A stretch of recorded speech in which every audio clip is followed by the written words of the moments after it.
La madrugada del 3 de octubre de 1968, el ejército con sus tanques blindados tomó Palacio de Gobierno.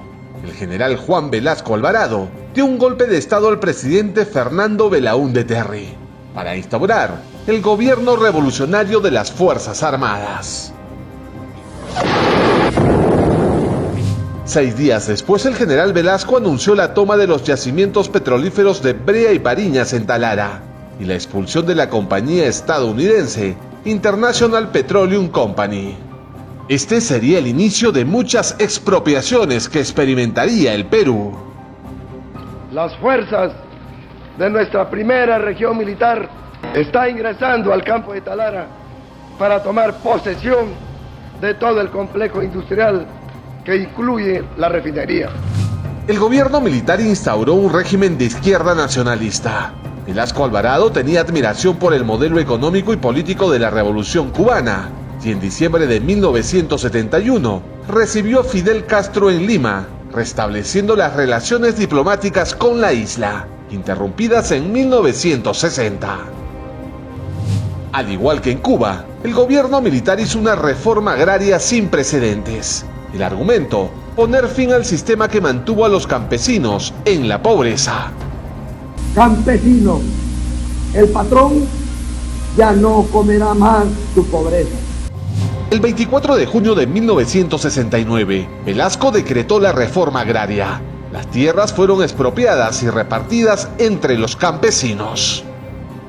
De hoy en adelante, el campesino del Perú no será más el paria ni el desheredado que vivió en la pobreza. Pero, ¿cómo fue la reforma agraria? Veamos el ejemplo de la Hacienda Tumán en Lambayeque, que tenía más de 11.000 hectáreas dedicadas al cultivo de caña de azúcar. No hubo un previo aviso en absoluto. El ejército hizo la toma un día, y luego vino el ministro de Agricultura para declarar la expropiación, y se convirtió en una cooperativa. En junio de 1970, las tierras que producían hasta 6.000 sacos de azúcar al día fueron entregadas a 3.212 campesinos que crearon la cooperativa Tumán. Lamentablemente, la falta de tecnología y de conocimientos básicos de administración indujeron a un mal manejo que al poco tiempo llevó a esta cooperativa a la quiebra. Lo mismo sucedió en la mayoría de haciendas expropiadas en el país. La industria agrícola, uno de los pilares de la economía de entonces, quedó en ruinas. Obtenemos algo de la cooperativa, pero no es suficiente. Tenemos que comprar arroz, azúcar, manteca y carne. Siempre necesitamos más. Todos estamos enfermos. Siempre estamos delicados de salud. El Perú en pocos años pasó de estar entre los principales exportadores de azúcar y algodón del mundo a tener que importar estos productos. En 1962 exportaba 683.000 toneladas de azúcar y 127.000 toneladas de algodón.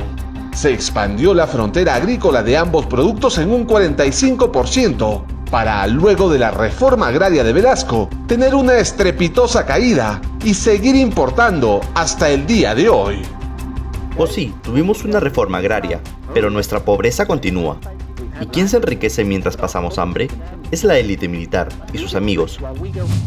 Pero no solo la agricultura entró en crisis. El crecimiento que había experimentado el Perú gracias a la exportación de cobre, petróleo y la harina de pescado también decayó.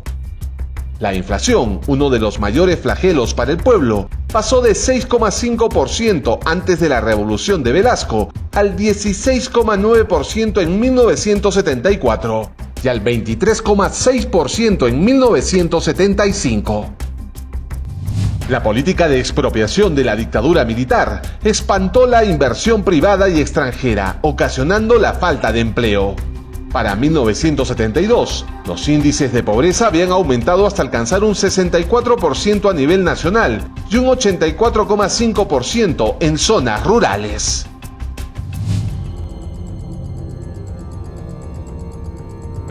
En 1975, el descontento produjo una huelga policial que desató caos, saqueos y motines en Lima.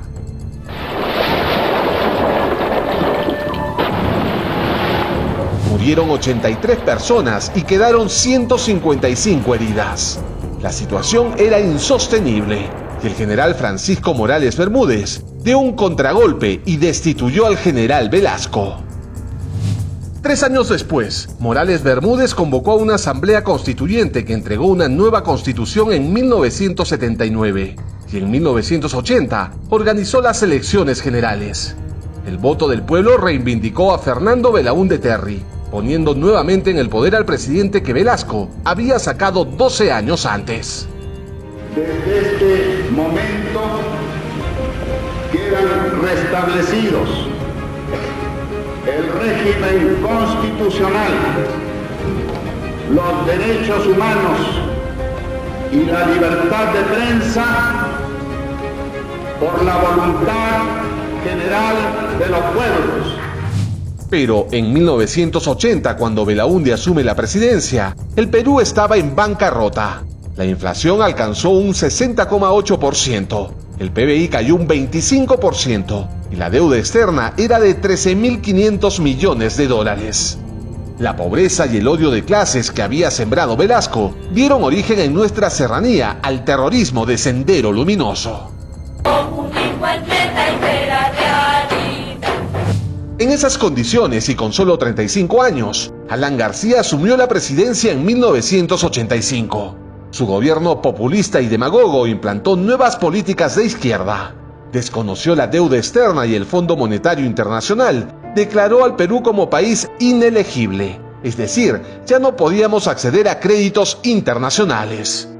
En 1987 intentó estatizar la banca privada, según él, para controlar la hiperinflación que para 1988 alcanzó el 1.722%. En 1989 un 2.775% y en 1990 un aterrador 7.694%. Todos los días los precios de los productos se duplicaban o triplicaban. Había escasez, hambre y desesperación. Nos hemos visto en la necesidad de hacer este saqueo. Reconocemos que hemos hecho mal, pero el pueblo necesita. Hoy día sabemos que todo ha amanecido con nuevo precio. La pobreza alcanzó a más del 60% de la población y el desempleo a un 73%. No teníamos materias primas ni alimentos. Descontento social que aprovechó Sendero Luminoso y el MRTA. Las matanzas y masacres de campesinos perpetradas en el Perú profundo provocaron la huida de ellos hacia las grandes ciudades. Fue una época de pobreza y terror que dejó 69.000 muertos en el país y que nunca más debe repetirse. Adentro estaban todos los cadáveres. Criaturas, señoras gestantes.